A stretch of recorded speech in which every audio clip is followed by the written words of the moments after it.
So what is our response to that announcement of redemption, that announcement of the kingdom that was part and parcel with the gospel?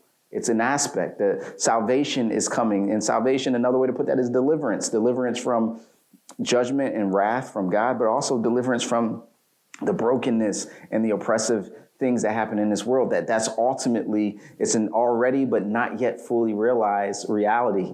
And so as we await that, we await, but also praying, your kingdom come, your will be done on earth as it is in heaven.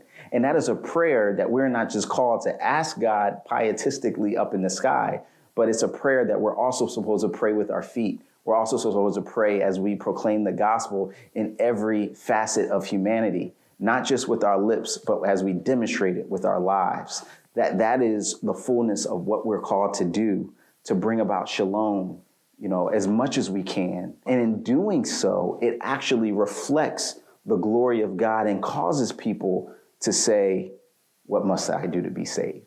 It causes people to experience and go, why is that group of people? This is what we saw in Acts in the early church. People saw the disciples sharing amongst one another, people from diverse groups, people from economic statuses that it said no one had need. And that picture is why people were drawn to the gospel. When we are about that race and justice, we can confront the racial history of our past, the oppression of our past, and look forward to a way of righting those wrongs, confessing sin that needs to be confessed, and presenting a new future and reality whereby we say, this is all part of the gospel plan of restoration of relationships and us back to God. And when we proclaim that, that causes people to, once again, say, what must I do to be saved?